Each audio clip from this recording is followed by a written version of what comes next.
NREL Podcast brought to you by UC School of Law. I'm your host, Ivy Locaylocay, and here with me are my classmates from the Environmental Law. Hello, I'm Jason. Hi, Jellie here. Hi, I'm Sheena. Hi, Aloha. Hi, this is Allison. Hi, this is Hope. Hi, this is Brandon. Hi, this is Cherrie. And we have our classmate here all the way from Mindanao joining us virtually, Lawrence Beray. Yay! So guys, we just finished the semester, and then we usually learn a lot from our environmental law class. So to start off, can you guys share what you think is environmental law?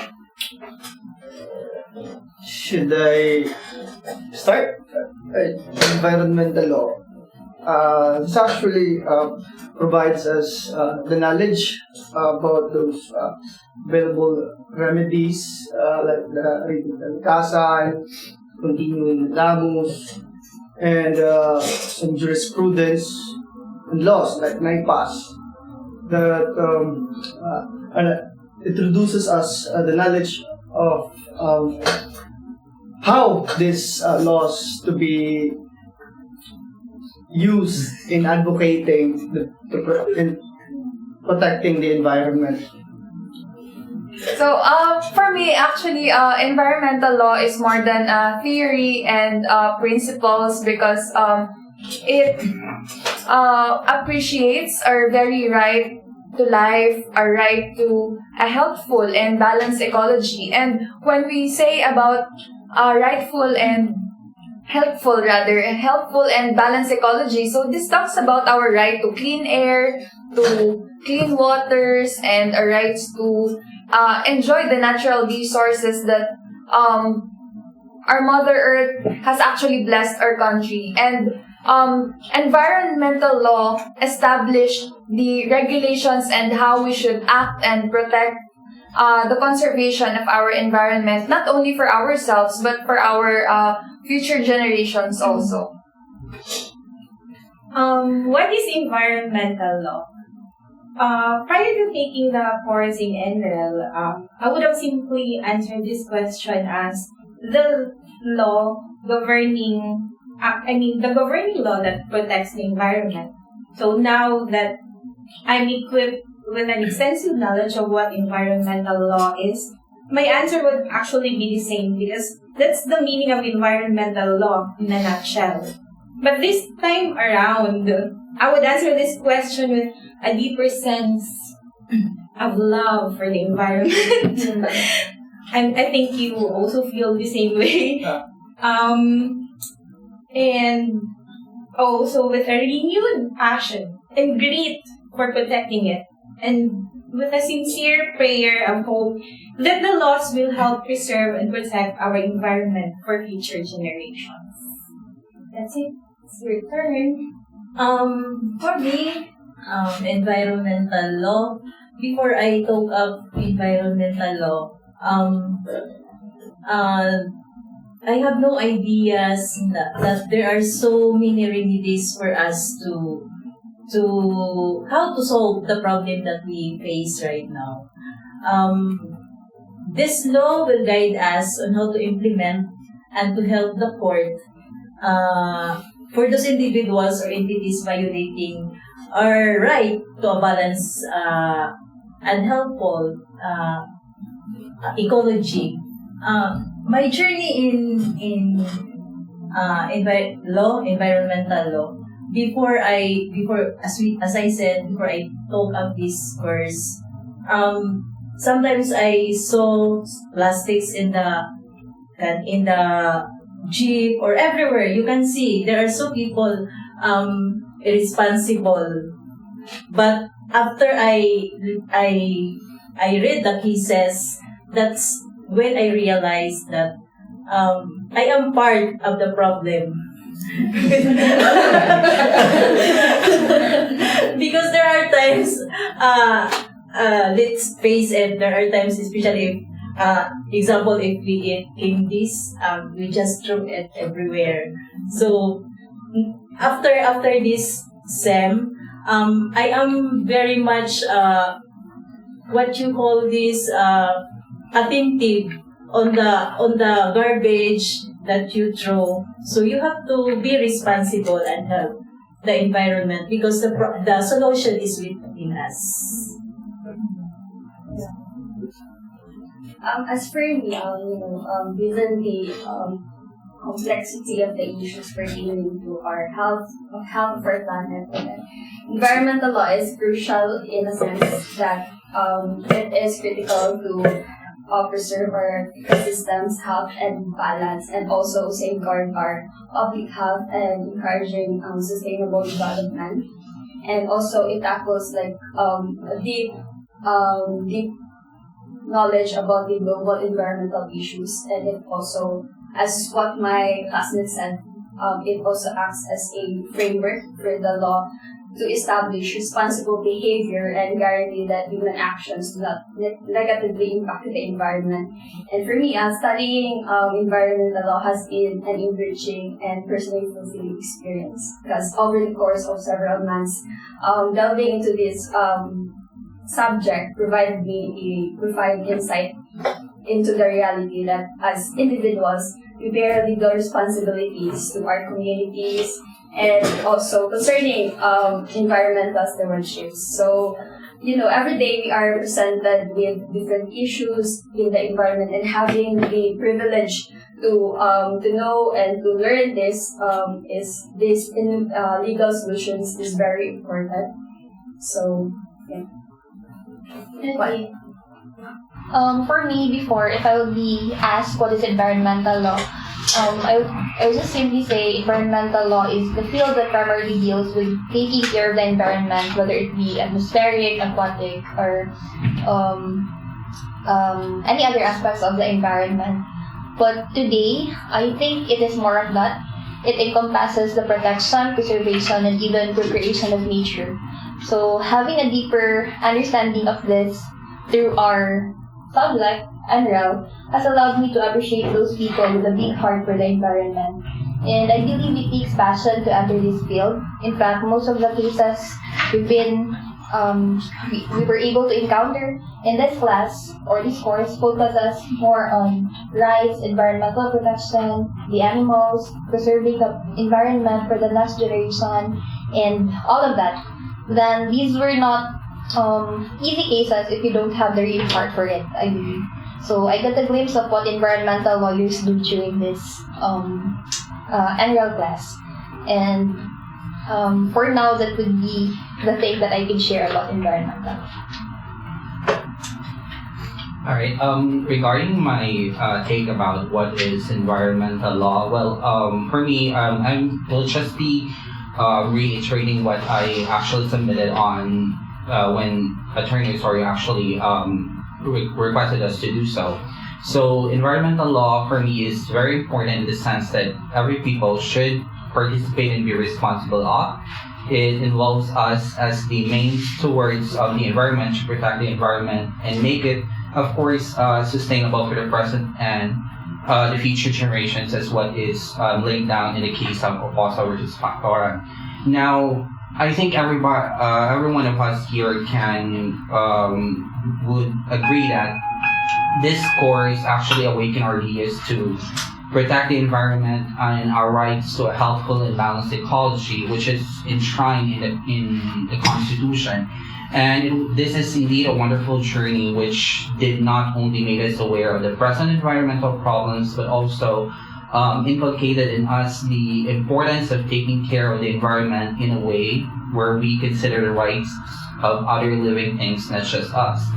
So I'm really hopeful that every human being of this planet would learn the importance of employing sustainable ways in developing our resources without compromising rights of the future generations. So as I think on our cases, what the High Justices of the Supreme Court always reiterates, we should be consciously aware so that the future generations would not be left with a parched of earth incapable of sustaining life. But that's it for me. Hi guys, good evening, and also to our viewers, listeners, to whatever medium you may have. While I share the same sentiments with you, first and foremost, let me extend my sincerest apologies To you guys and our viewers, due to exigent circumstances, I am unable to be with you physically. But I know that despite such unfortunate events, we cannot waver to little much as trivial matters. Second, I'd like to extend my utmost gratitude to our professor who exerted their passion and desire for natural resources and environmental law, and to you guys, my classmates, for your extensive understanding of my situation. Lastly, I hope I can share with you something worth reflecting for. For my opinion to environmental law, environmental law is a branch of public law that deals with the protection, conservation, rehabilitation, and preservation of environment and natural resources for the benefit not only of the present but also of future generations. While it's true that we have so many imperfections and responsibilities to the environment, we should also know to respect our knowledge and also to the understanding of other people. While taking this course, I also have realized that me is also part of the problem. So that's all, guys. Thank you. For me, I actually agree with everybody else. I don't have my notes. But I agree with everybody else. Environmental law has been eye-opening for me. Mainly because I'm not... Like, environment is something that we don't usually think about every day. Like, we take it for granted. We just... Going back to one of the things that we've read, what was that? The journal wherein the people are greedy and they're Tragedy of the Commoners. Yes. Yeah. So actually, it's happening every day right now. People would want to be greedy. They don't think that their actions would have an impact to everything. Yeah. Like the small gesture of throwing your trash in the right place would already have a huge impact to everybody else. When we go to restaurants, people will just leave their trash on the table, or sometimes they would not segregate it. So going into this class opened my eye to be more careful with our carbon footprint, with our sort of trash, how it impacts the environment, and be more mindful of how the health of our Earth right now, because we're actually experiencing global warming. Even if it's December, usually, remember before, we have this saying, malamig ang simoy ng hangin every Christmas or every December, but right now we don't really feel it anymore. It's very hot.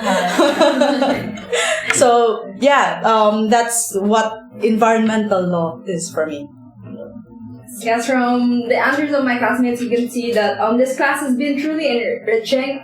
From having surface levels knowledge about the subject, we've learned that it's really a complex and fast-changing area of law, given that our situation today greatly needs it.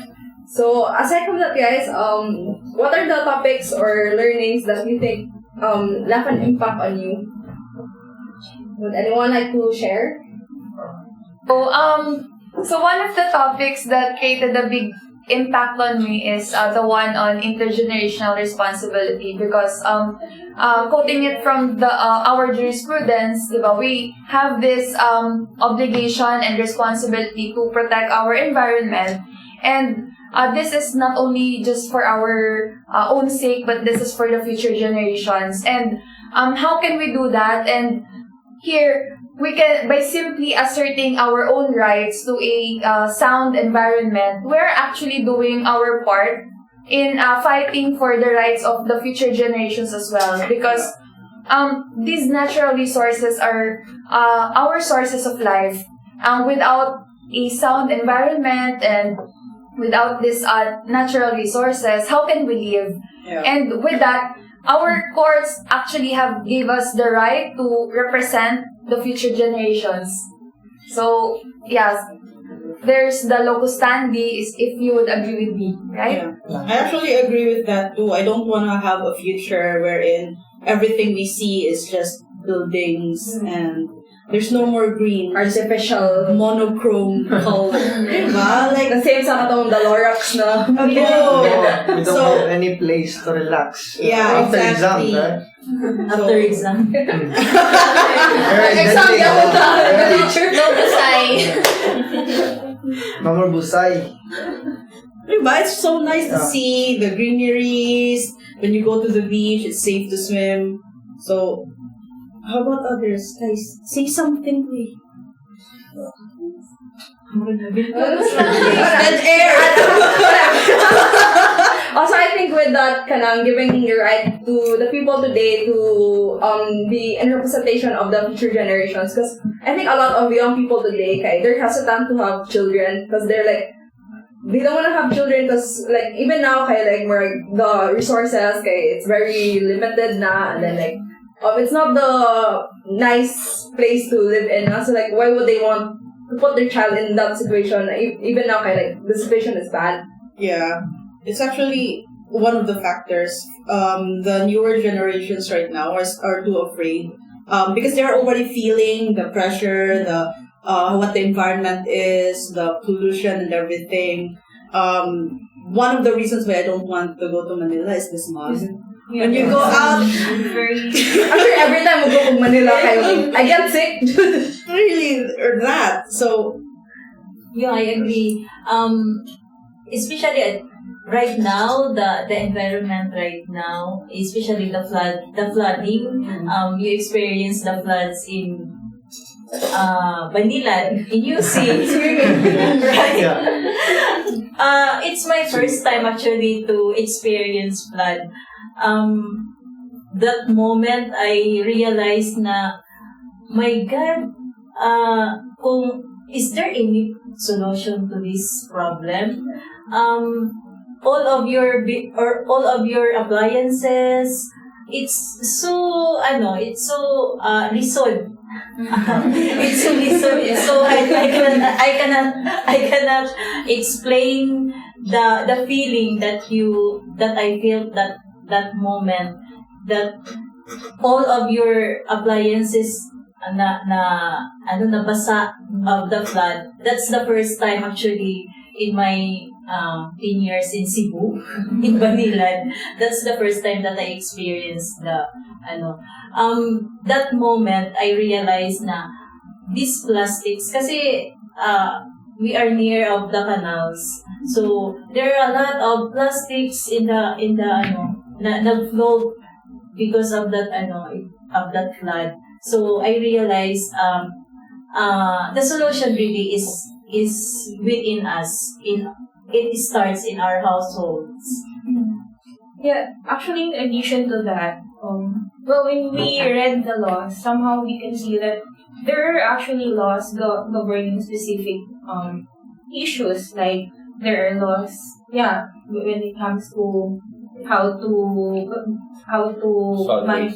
solid waste management. We also talk about toxic waste management. So what I'm trying to say is that these laws are actually in place, and the problem is, I think it's really more of the implementation.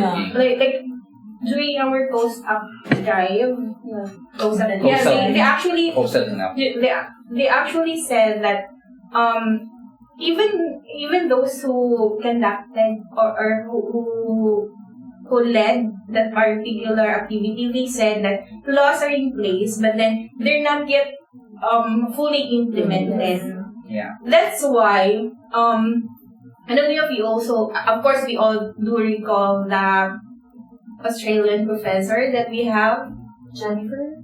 Yes. Miss Jennifer. Well, she said that we're actually lucky, diba? The Philippines is luckier compared to Australia, because we actually recognize our right to health and ecology, and in their place it's not yet that it's not yet that recognized. And then it got me thinking that maybe they're doing, actually asked this during the discussion also, that maybe there's something that they're doing that doesn't really need that law anymore. And yet here we are, we have these laws, and even if we have those, we're still having problems with waste. So, just something to think Yeah, about. just to add up, working in a local government unit that was supposedly to implement those guidelines passed by the governing agencies like the DNR. They actually provide those memo to how to implement those, the schedules, but it is just that the poor implementation in the local government unit. Like if you recall those data provided by our professor, our very own Attorney Osorio, that like the MRF thing. Do you remember that one? Yeah, So that was supposedly to segregate those hard metals or those usable waste. This is actually not seen most especially in the province area. Yeah, that's my take. That's actually what I am seeing most especially right now. I was elected as one of the officials there. That's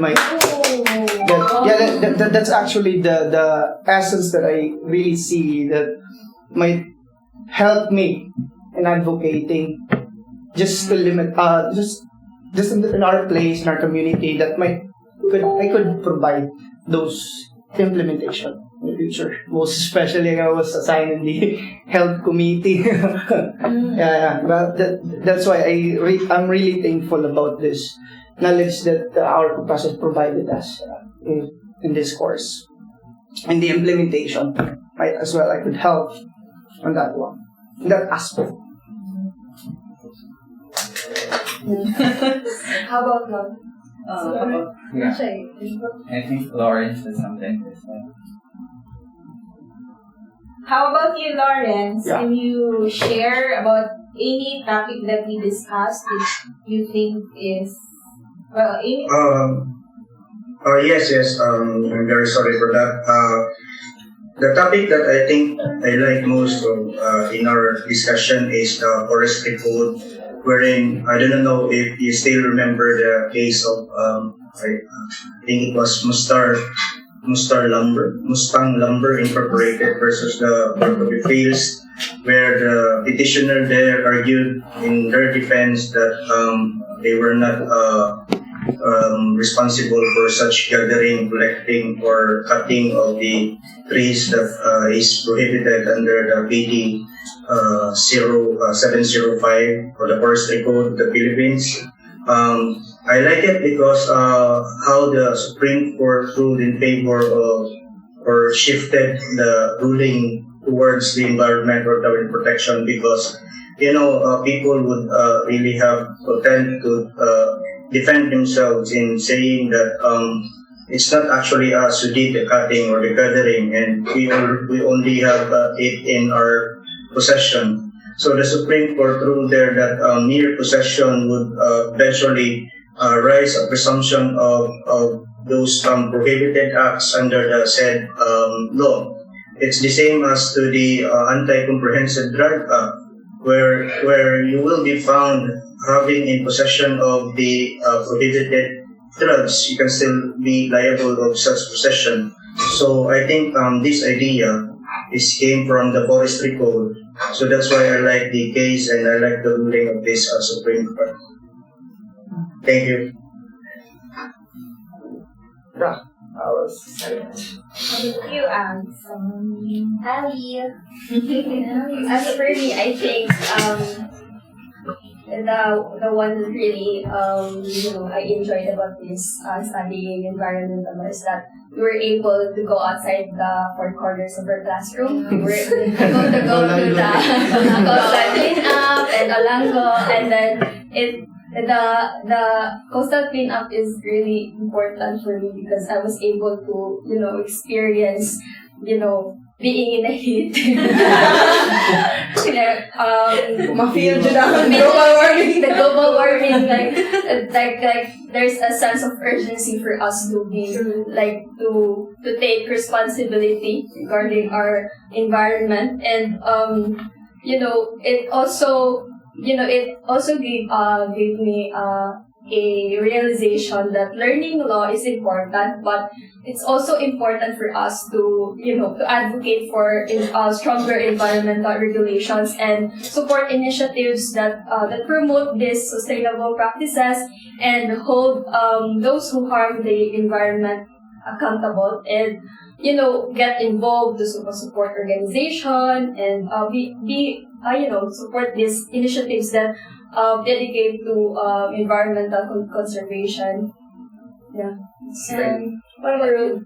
I agree with that. Like being involved in the environmental advocacies, right? And I think our constitution also emphasizes a lot of rights of the environment, healthful ecology.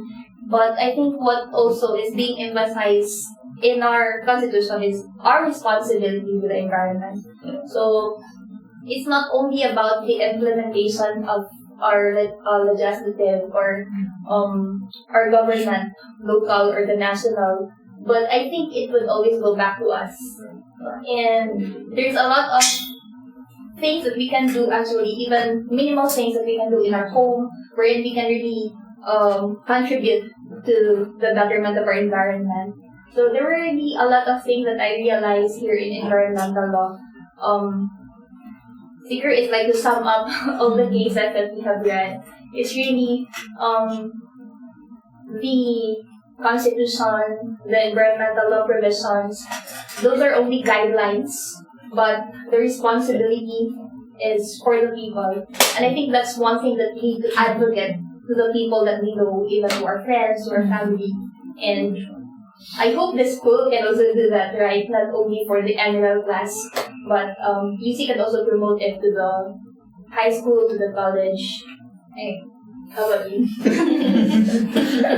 Well, for me, I actually strongly agree with what Sheena actually mentioned, like about the solid waste management program, because that's, I think, as what also Jason mentioned, I think the materials recovery facility and also the solid waste management program is not actually that implemented strictly when in the city area, and also there are still like municipalities, like especially in the provinces, that do not have the capability to they don't even have like dump sites or something like they don't have any material recovery facility, which is, I think, also a major contributor when it comes to like the problems like flooding, as what was mentioned, and also and I think we should also as what Sheena also mentioned earlier, the laws are already there. It's just that we don't implement it strictly in a sense that it should be followed strictly followed. We cannot. Rarely we can see that there are people or that there are let's say corporations who are violating these environmental laws that are actually being punished or something like that. There are only if we look into the jurisprudence, there are only a few cases wherein these companies or these people who are actually causing the direct cause of these environmental problems are being punished by the courts, because I think we need to amend our laws in a sense that it would be more stricter. It would be more we would have let's say at ease in that sense, so that because if we would not be doing it now, when are we going to start? We can all agree that we are already feeling the effects of climate change, of global warming and all of that. But so I think we should be acting now. We should be doing what we are, what we should be responsible of. So we should be implementing these right now. We should not be waiting for any disastrous calamities to occur before we take action. But that's it for me. So yeah, just my classmates mentioned with regards to the implementation of the rules, because I think it's very important. Usually the problem here is also educating the people, because a lot of them they're not really aware of ordinances, or if there are ordinances they don't really mind it, the penalty dili sa siya i-impose. So like aside from having all these legislations, I think it's also important na the enforcement is they're strict on the enforcement, and then like for also kanang public participation, like I think it's important na the government they incorporate the public input in lawmaking process, because like for example they also take account na like kanang livelihood of the people, so they have to like balance it with the regulations, because it's hard man sa to like yes, we are being able to protect the people and the environment, but then we're also stepping on the livelihoods of people. And usually, like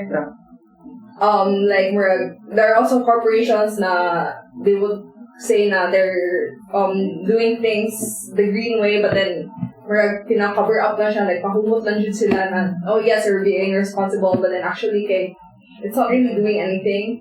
And then for also I think sa class, one thing that stuck to me was that katong like the katong Wanganui River, where they gave the river legal standing.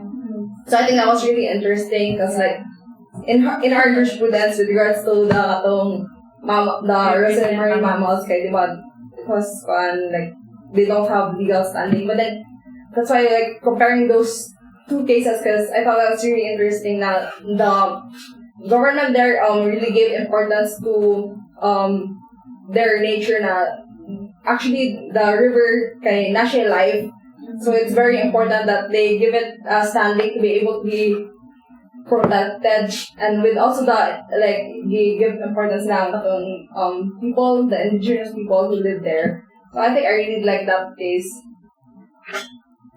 And then, okay, so as mentioned by Allison ganina, our class was not like limited to Formal setup. Formal setup, like with the law, reading the laws and jurisprudence. We also went out to do activities such as the cleanup drive and of course Olango Island. So would you guys like to share about our experience there?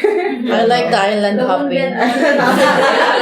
Yes, but the good thing about the Olango thing is we were able to see how the in the class we were introduced what NIPAS is, how it was being implemented. So we're just reading, but by the time we went to Olango, we actually see how the people, the management, how they implement those written in the law, in the NIPAS.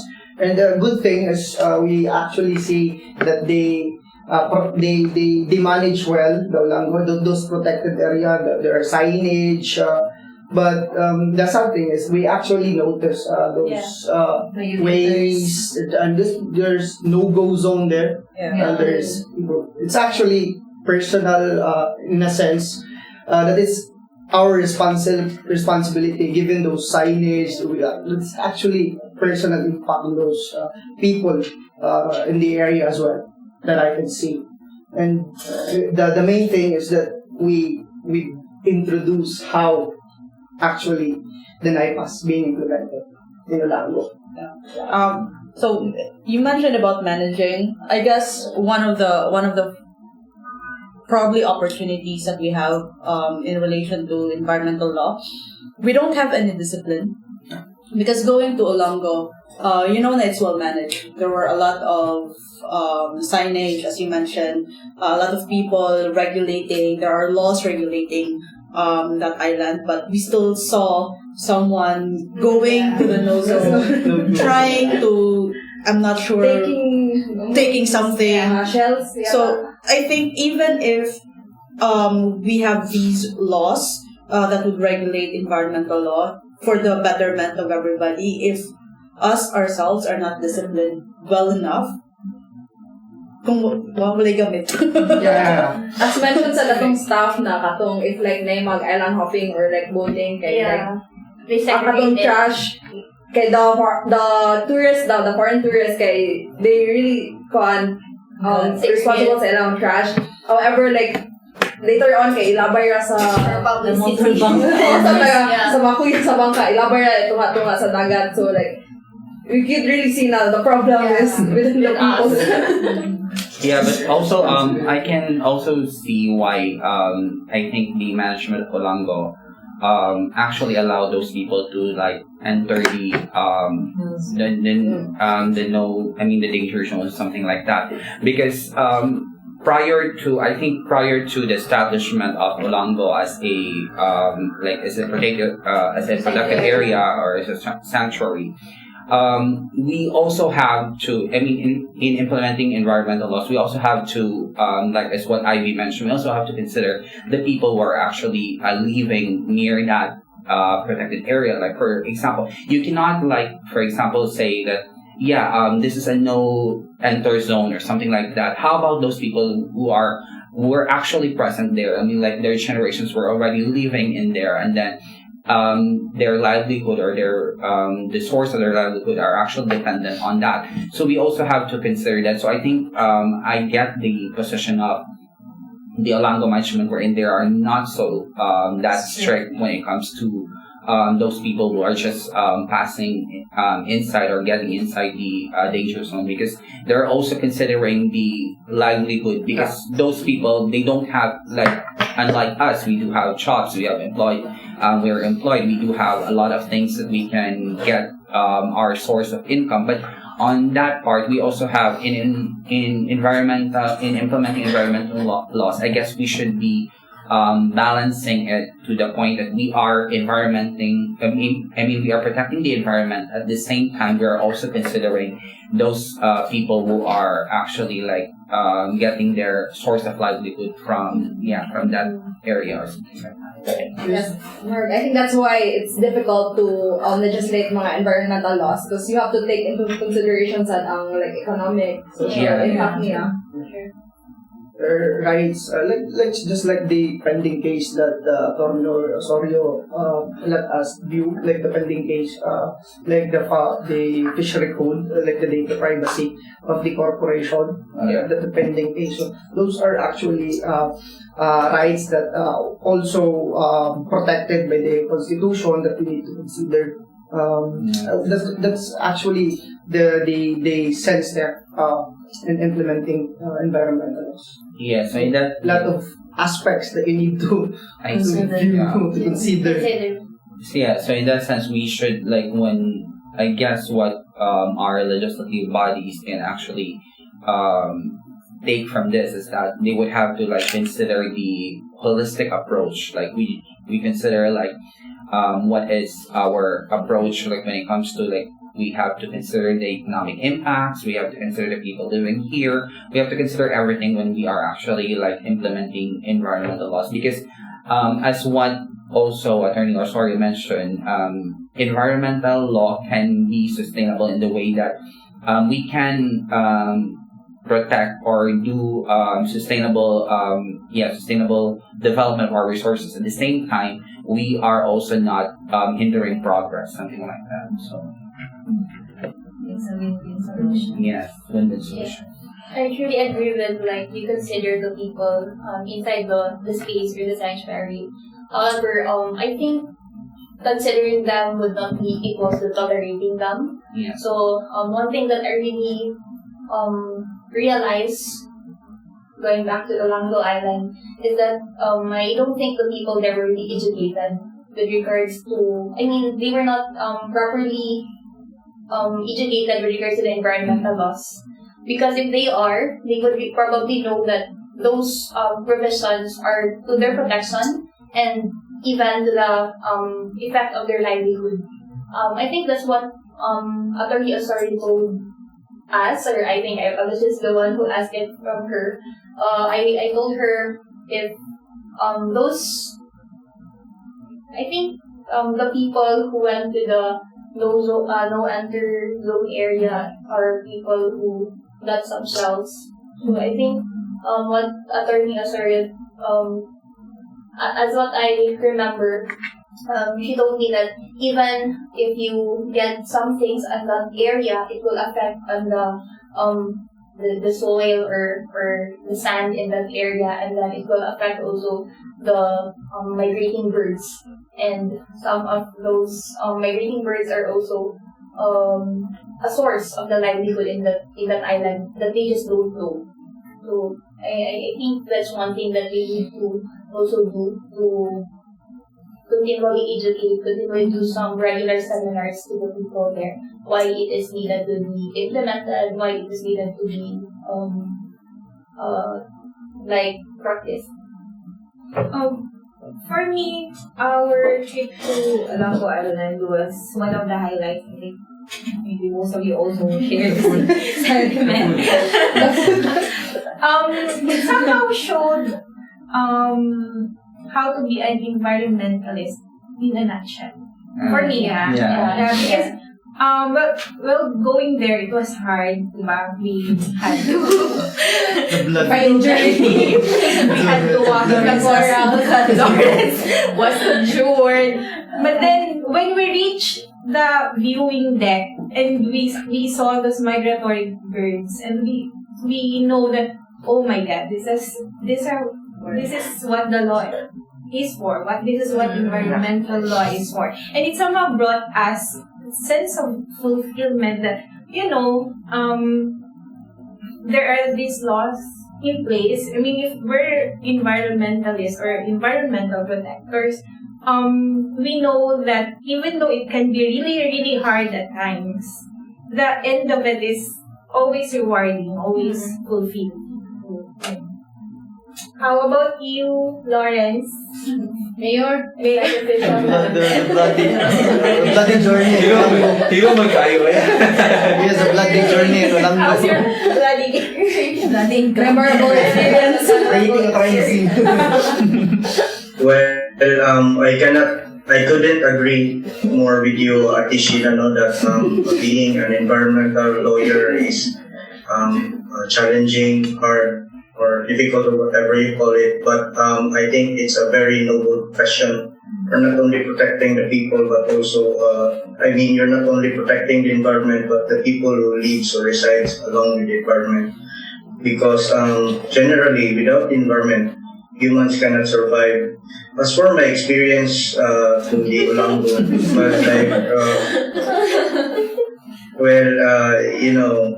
there were so many bloopers and blunders.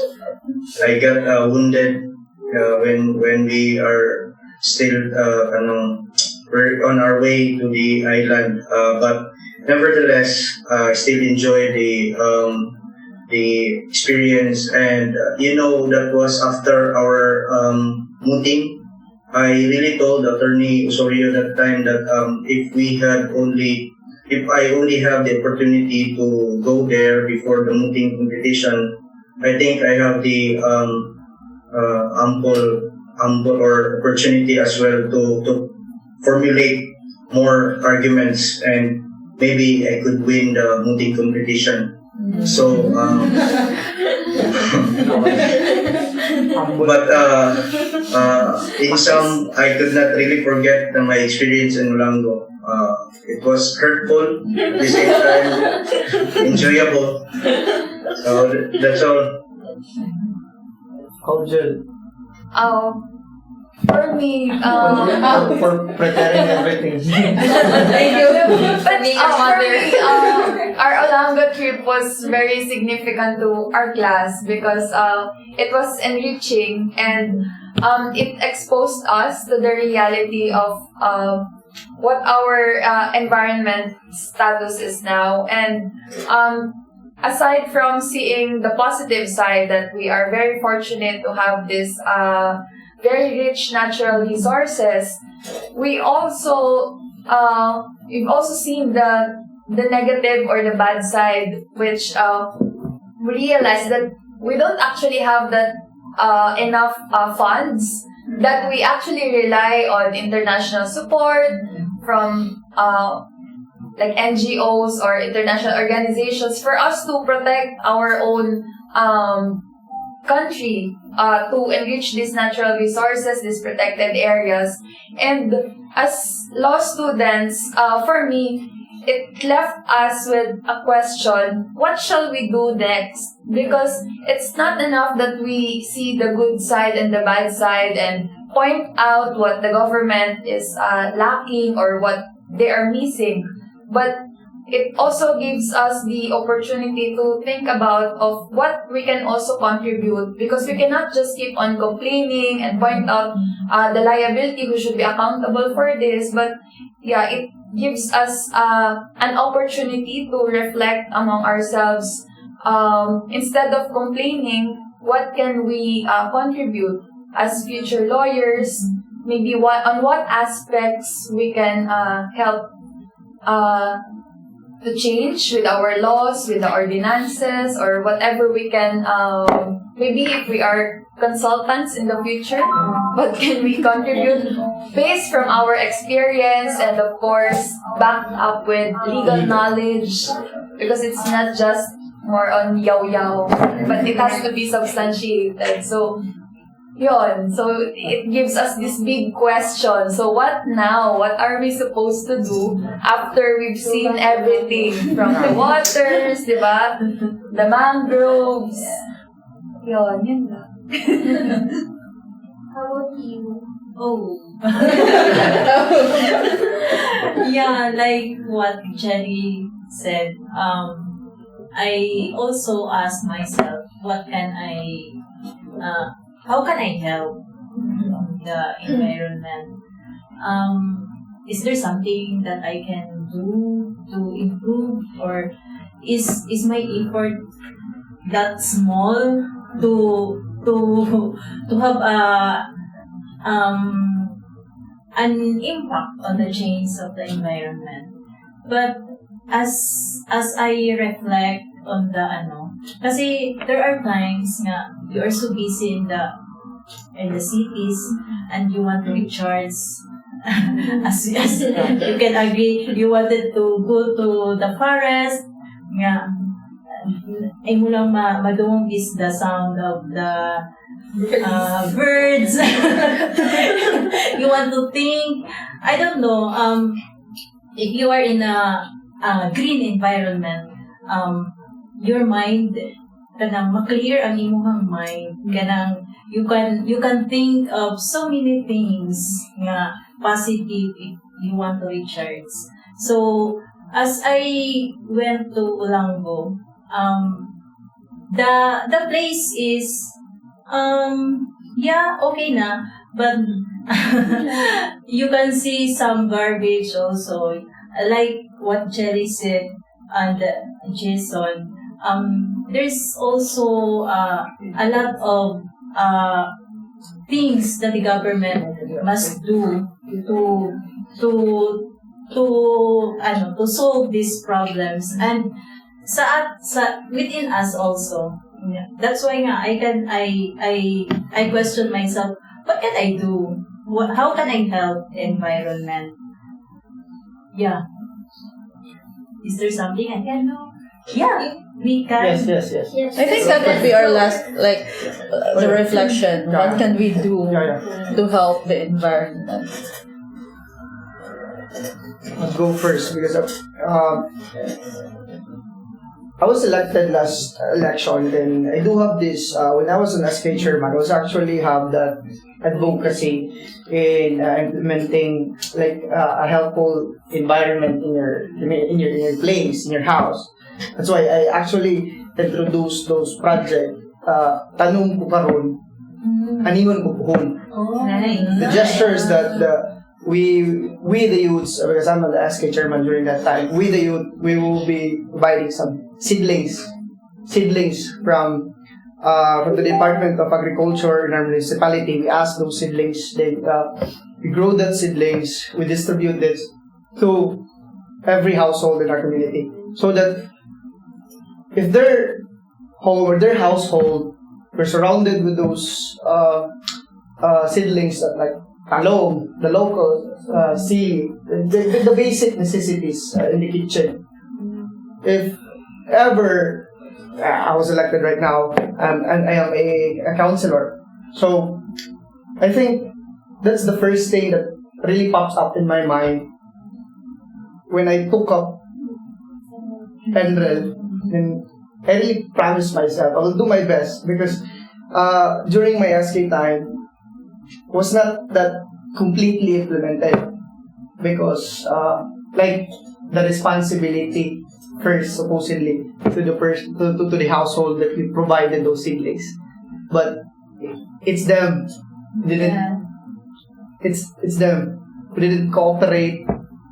But hopefully, during this time, it will be well implemented, provided with the background that I've learned and then in God's grace. That's nice. With your help as well. I will ask your idea. Since I am there. Well, based on my learning to our subject, natural resources and environmental law,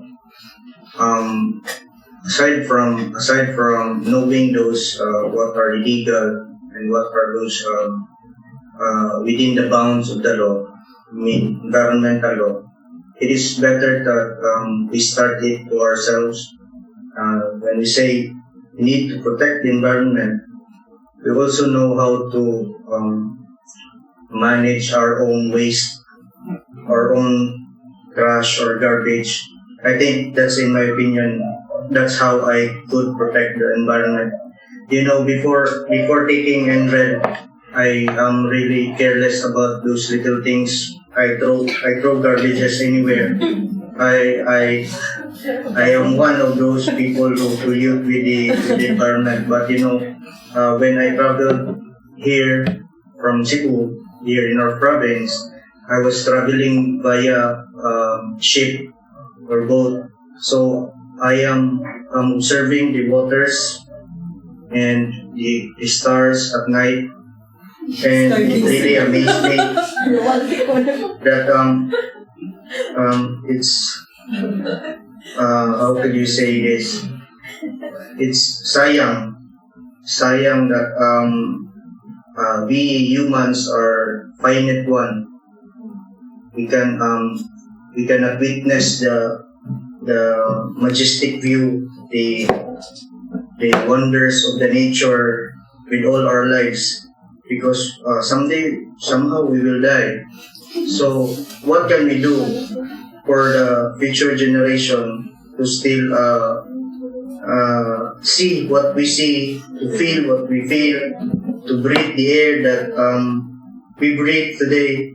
Because maybe in the near future, if we are careless for the small little things that we do, it could also affect our children, grandchildren, and future generation. So that's it for me. That's all. Thank you. So this discussion has truly been fruitful. To our listeners, I hope you are able to learn from our learnings also, and we would love to give appreciation to our mentor, Attorney Osorio, for giving us her insights and her knowledge, especially in her specialty. So we hope this podcast will be able to contribute something in our environment also. So from the class of Attorney Osorio, I would like to say thank you. Thank you. Thank you.